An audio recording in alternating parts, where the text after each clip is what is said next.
नमस्कार, उत्तराखंड समाचार में आपका स्वागत है। मैं देवेंद्र प्रसाद। सबसे पहले मुख्य समाचार। प्रधानमंत्री सूर्य घर मुफ्त बिजली योजना ने हासिल किया बड़ा मुकाम। अब तक 6 लाख से अधिक रूफटॉप सोलर पैनल का हो चुका है इंस्टॉलेशन। मार्च 2027 तक 1 करोड़ घरों को सोलर बिजली से जोड़ने का लक्ष्य। चमोली जिले के खैनूरी गांव में माता पिता का साया खोने वाले अनाथ बच्चों का सहारा बने मुख्यमंत्री पुष्कर सिंह धामी। बच्चों तक प्रशासन ने पहुंचाई मदद। संजना, साक्षी और आयुष का सरकार रखेगी ख्याल। और अल्मोड़ा के हेमवती नंदन बहुगुणा खेल स्टेडियम में रात को भी अब खेल अभ्यास और प्रतियोगिताओं का होगा आयोजन। मुख्यमंत्री पुष्कर सिंह धामी ने की हाई मास्ट लाइट लगवाने की घोषणा। खेल विभाग स्टेडियम का कर रहा है विस्तार। अब समाचार विस्तार से। प्रधानमंत्री सूर्य घर मुफ्त बिजली योजना ने एक बड़ा मुकाम हासिल किया है। इससे योजना के तहत अब तक 6.85 लाख से अधिक रूफटॉप सोलर पैनल का इंस्टॉलेशन हो चुका है। इस साल फरवरी में शुरू हुई इस योजना के तहत अब तक 6,85,763 इंस्टॉलेशन हो चुके हैं, जो पिछले 10 सालों में हुए इंस्टॉलेशन का 86% है।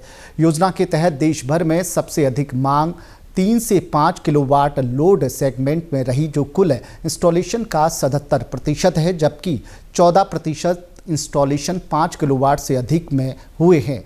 पीएम सूर्य घर मुफ्त बिजली योजना के तहत अब तक लगभग 1.45 करोड़ पंजीकरण हो चुके हैं। योजना का लक्ष्य मार्च 2027 तक 1 करोड़ घरों को सोलर बिजली से जोड़ना है। चमोली जिले के खैनूरी गांव में माता पिता का साया खोने के बाद परेशानियों में जीवन यापन कर रहे 3 अनाथ बच्चों की मदद को मुख्यमंत्री पुष्कर सिंह धामी ने हाथ बढ़ाया है। मामला संज्ञान में आने के बाद मुख्यमंत्री ने चमोली प्रशासन की टीम के माध्यम से अनाथ बच्चों के भरण पोषण और सर्दी से बचाव के लिए आवश्यक सामग्री पहुंचाई है। मुख्यमंत्री के निर्देश पर रविवार को चमोली प्रशासन की टीम ने खैनूरी गांव पहुंचकर मुख्यमंत्री की ओर से बच्चों के लिए भेजी गई आवश्यक वस्तुएं उन्हें उपलब्ध कराई। मुख्यमंत्री ने अनाथ बच्चों के लिए सरकार की ओर से हर संभव मदद का भरोसा दिया है। खैनूरी गांव निवासी नैन सिंह की अक्टूबर माह में बीमारी से मृत्यु हो गई थी, जबकि उनकी पत्नी स्वर्गीय कुसुम देवी की मृत्यु वर्ष 2020 में हो गई थी। ऐसे में उनकी 2 बेटियां संजना और साक्षी के साथ ही बेटा आयुष बेसहारा हो गए। हालांकि गांव के ग्राम प्रधान वीरेंद्र सिंह के साथ ही ग्रामीणों की ओर से बच्चों को सहारा दिया जा रहा है। सीएम धामी के निर्देश के बाद उप राजस्व निरीक्षक अनुज बंडवाल के नेतृत्व में प्रशासन की टीम ने बच्चों के घर पहुंचकर सर्दी से बचाव के लिए बच्चों को कंबल, गर्म कपड़े, फल और पोषण की अन्य सामग्री उपलब्ध कराई है। अल्मोड़ा के हेमवती नंदन बहुगुणा खेल स्टेडियम में रात्रि में भी अब खेल अभ्यास व प्रतियोगिताओं का आयोजन हो सकेगा। रात्रिकालीन खेल प्रतियोगिताओं के लिए मुख्यमंत्री पुष्कर सिंह धामी ने खिलाड़ी उन्नयन योजना के तहत स्टेडियम में हाई मास्ट लाइट लगवाने की घोषणा की है। इसके लिए खेल विभाग ने तैयारी शुरू कर दी है। स्टेडियम में हाई मास्ट लाइटें लगने से रात्रि में cricket, football, volleyball, kabaddi, kho kho, boxing, hockey आदि खेल प्रतियोगिताएं हो सकेंगी। खेल विभाग स्टेडियम का विस्तार भी कर रहा है। इससे अल्मोड़ा स्टेडियम में राज्य स्तरीय खेल प्रतियोगिता के आयोजन हो सकेंगे। अल्मोड़ा की जिला क्रीड़ा अधिकारी ने बताया कि हाई मास्ट लाइट लगवाने के लिए शासन ने 1 करोड़ 63 लाख रुपए स्वीकृत किए हैं। खिलाड़ियों के रात्रि अभ्यास हेतु हेमवती नंदन बहुगुणा स्पोर्ट्स स्टेडियम में हाई मास्क लाइट लगाई जा रही हैं, जिसका ये काम शुरू हो गया है और ये मुख्यमंत्री की घोषणा है, जो कि बहुत ही अच्छी एक पहल है यहाँ पर अल्मोड़ा के खिलाड़ियों के लिए। और अभी ये काम शुरू हो गया है। 4 इसमें हाई मास्क लाइट लगनी है। 1 करोड़ 63 कुछ की योजना है और जल्दी लाइट्स यहाँ पर लग जाएंगी और आने वाले भविष्य में यहाँ पर मतलब बच्चों को काफ़ी सुविधा मिलेगी इस लाइट से। टूर्नामेंट्स, रात्रि टूर्नामेंट्स यहाँ पर आयोजित किए जाएंगे और खिलाड़ियों को बहुत सुविधा इससे होगी। रुद्रप्रयाग के मुख्य विकास अधिकारी जीएस खाती ने अगस्त्यमुनि में स्थित सामुदायिक स्वास्थ्य केंद्र का निरीक्षण किया।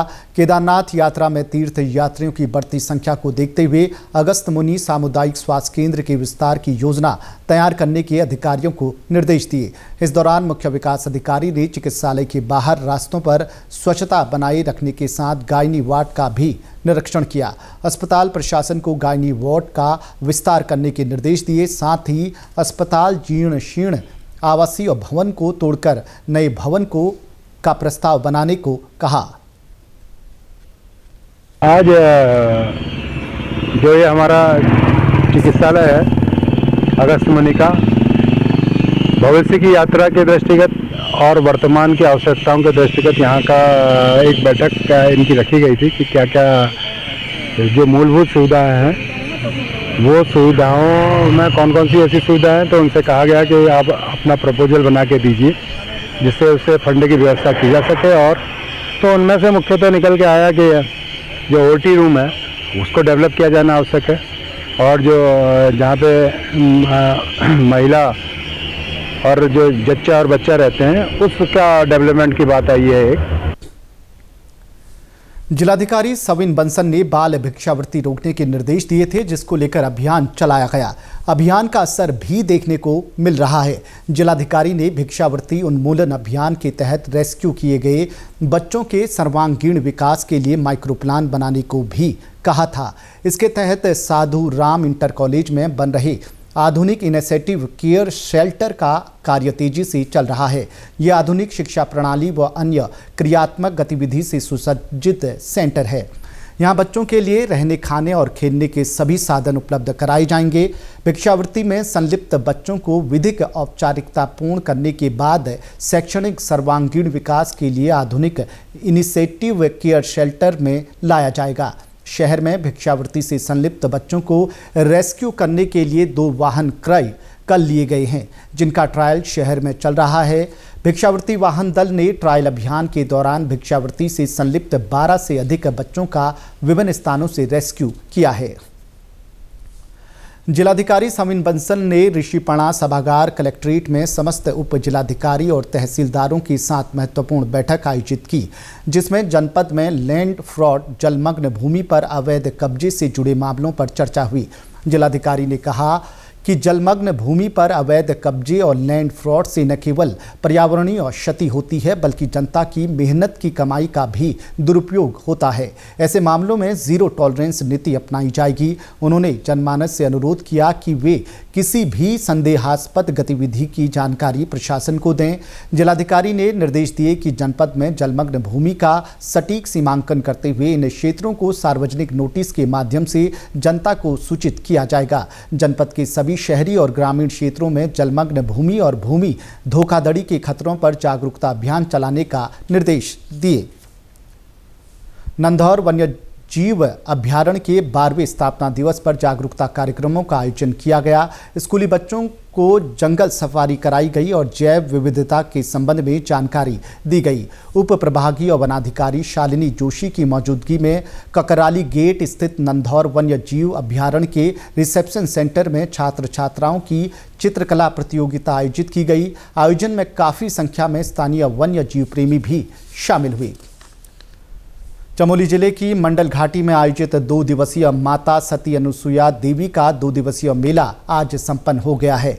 पुत्रदायिनी के रूप में प्रसिद्ध माता सती अनुसुईया देवी मंदिर में रात्रि को मंदिर के गर्भगृह और आहते में देश विदेश के विभिन्न क्षेत्रों से पहुंचे 280 से अधिक बरोहियों ने जागरण के साथ माता का जप तप व ध्यान कर संतान प्राप्ति की कामना की। प्रतिवर्ष दत्तात्रेय की जयंती पर मेला आयोजित किया जाता है। मेले में बड़ी संख्या में निसंतान दंपति संतान प्राप्ति की कामना के लिए पहुंचते हैं। अनुसुईया देवी की 5 बहनें ज्वाला देवियां, जो अनुसुईया देवी की शक्तियां हैं, अपने विभिन्न गांवों खल्ला, बणद्वार, कठुड, देवलधार व सगर से बड़ी बहन से मिलने पहुंचती थी। 2 दिवसीय मेले में हजारों की संख्या में श्रद्धालु अनुसुईया देवी के दर्शनों के लिए यहां पहुंचते थे। इस अवसर पर श्रद्धालुओं के लिए जगह जगह भंडारे की व्यवस्था भी की गई थी। मेला बहुत ही शांतिपूर्ण ढंग से संपन्न हुआ है और इसमें जैसे कि इसकी जो मान्यता है कि माँ अनसुईया का जो स्थान है बहुत ही धार्मिक और पवित्र स्थान है।